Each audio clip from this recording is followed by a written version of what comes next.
আমাদের এই প্রিয় বাংলাদেশটা এত সুন্দর এবং বৈচিত্র্যময়, সাংস্কৃতিক, ভাষাগত, জাতিগত বৈচিত্র্যময়, কারণ এখানে স্বীকৃত 2019 সালে মাত্র 50টি জাতিসত্তার মানুষেরা আছেন। এটা 2019 সালে সংস্কৃতি মন্ত্রণালয়ের মধ্য দিয়ে লাকি ভাই তার প্রধান ছিলেন। আমরা এই 50টি জাতিসত্তার নাম আমরা পেয়েছি।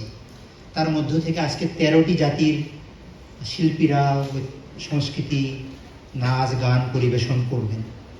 তা আমি মনে করি আমাদের দেশের জন্য, বাংলাদেশের জন্য এটি একটি কি বলবো যে সমৃদ্ধ সংস্কৃতির পরিচয়। তো কেন আমরা এই নানা জাতির মানুষকে, তাদের সংস্কৃতিকে, ভাষাকে, জীবনবোধকে সম্মান করব, স্বীকৃতি দিব এবং উদযাপন করব? আমরা এই কারণে উদযাপন করব যে বৈচিত্র্যময়তা বা ডাইভার্সিটি হলো এই দেশের, এই পৃথিবীর, সমাজের জন্য একটা শক্তি। Diversity is a strength, beauty. অনেকে হয়তো মনে করে ডাইভার্সিটিকে রিকগনিশন করলে এটা হুমকি থাকে, কিন্তু আমরা বলি যে diversity is not a threat but sources of strength. এই কথাগুলো লাকি ভাই এবং আমরা সবাই মিলে কিন্তু চর্চা করেছিলাম আজ থেকে প্রায় 35 বছর আগে। ঢাকা বিশ্ববিদ্যালয়ের সাংস্কৃতিক দলের তার থিম সং ছিল, তার মূল কথাই ছিল আমরা সুন্দরের স্বতন্ত্র প্রকৃতি। তো যারা সংস্কৃতি চর্চা করেন, যারা গান করেন, আমি নিশ্চিত যে তারা মানুষকে ভালোবাসেন, প্রকৃতিকে ভালোবাসেন। রাজীববাবু বলেছেন যে সংখ্যায় যত কমই হোক, ক্ষুদ্রই হোক, বাংলাদেশে আমরা জানি এই 50টি জাতির মধ্যে কোনো জাতি আছে যাদের সংখ্যা 1000-এর কম। 662 সংখ্যা ছিল লুসাই। আজকে লুসাইরা এখানে পারফর্ম করবেন। দেখবেন যে আপনারা রামা লুসাই, জুম্মন লুসাই, তারা আমাদের জাতীয় দলের অধিনায়ক ছিল, তো অনেকে হারিয়ে গেছে। তো আমরা যেন কোনো ভাষাকে, কোনো সংস্কৃতিকে হারিয়ে যেতে না দিই।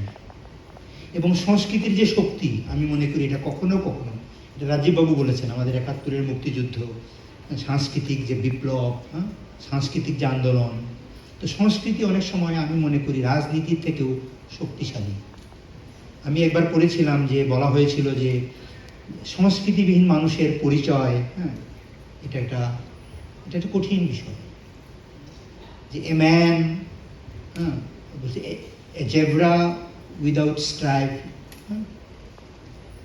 তাকে জেব্রা বলা যাবে। তো a man without culture is like A zebra without stripes. এটা উক্তি আছে যে জেব্রার যেমন পরিচিতি তার স্ট্রাইপসকে নিয়ে, দড়া কাটা ইত্যাদি নিয়ে, তো মানুষের পরিচয় তার সংস্কৃতি নিয়ে। তো আমি মনে করি আমাদের এই সংস্কৃতির জন্য, সুন্দরের জন্য আমাদের অনেক বেশি বরাদ্দ থাকা উচিত।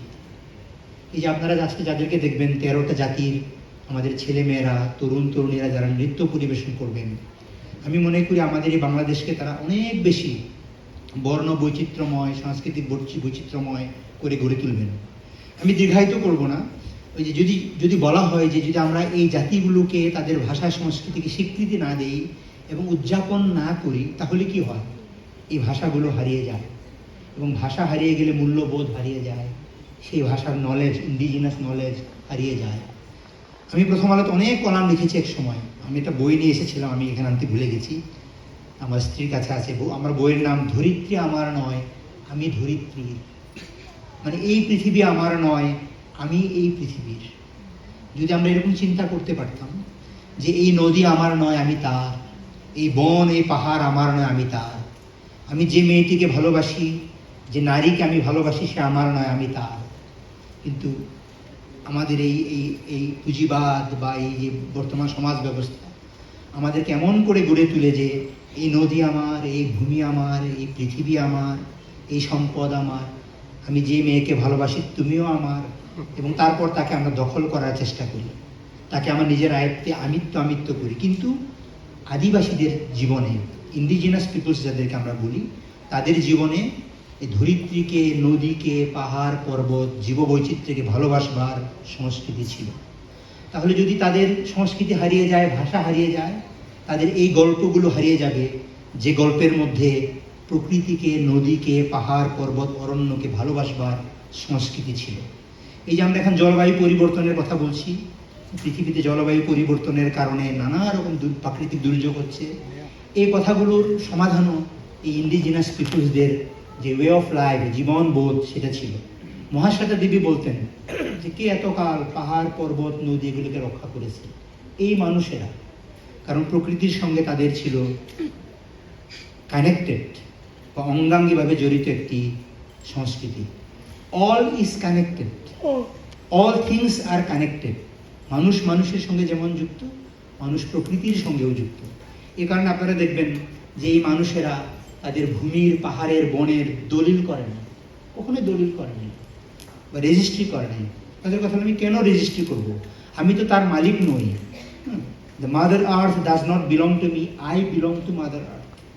এই ভূমি আমার নামই তার, এরকম। তো আমি মনে করি যে আমাদের এই চিন্তা, এই সংস্কৃতিকে আমাদের দেশে বাঁচিয়ে রাখতে হবে, আমাদের এই বৈচিত্র্যকে বাঁচিয়ে রাখতে হবে। বাঙালি সংস্কৃতির সমৃদ্ধির জন্যই এটাকে বাঁচিয়ে রাখতে হবে। আমরা যেন এই ক্ষুদ্র জাতিসত্তার মানুষদের ভাষা, সংস্কৃতি এবং বাঙালির ভাষা, সংস্কৃতি, আদিবাসী মানুষের উৎসব, আবার বাঙালির উৎসব, এগুলোকে যেন আমরা সেতুবন্ধন রচনা করতে পারি। আমাদের মধ্যে অনেক বেশি জানাজানি হওয়া দরকার। আমি যে কথাগুলো বললাম, যে উৎসবের কথাগুলো বললাম, যে মূল্যবোধ চিন্তার কথাগুলো বললাম, আমাদের মধ্যে যদি এই বিষয়ে জানাজানি থাকে, আমরা যদি একজন আরেকজনকে সম্মান করি, তাহলে অনেক কনফ্লিক্ট, দ্বন্দ্ব, সংঘাত আমরা দূর করতে পারি এবং আমরা সত্যিকারের অর্থে আমাদের এই বাংলাদেশটা তখন সুন্দর হয়ে উঠবে। আমি শেষ করছি এই কথা বলে, এই ধরনের আয়োজন যত বেশি হবে, যত বেশি এই ধরনের আয়োজন হবে, ততই আমাদের দেশ, আমি মনে করি, সাংস্কৃতিকভাবে অনেক অনেক উন্নত হবে এবং আমরা একজন আরেকজনকে সম্মান করতে পারব। আমাদের দেশটা অনেক অনেক সুন্দর, বৈচিত্র্যময়, কারণ এখানে নানা জাতির মানুষেরা আছেন। আমরা যেন এই মানুষগুলোর অধিকারকে স্বীকৃতি দিই এবং উদযাপন করি। আপনারা সবাই ভালো থাকবেন। অনেক অনেক ধন্যবাদ।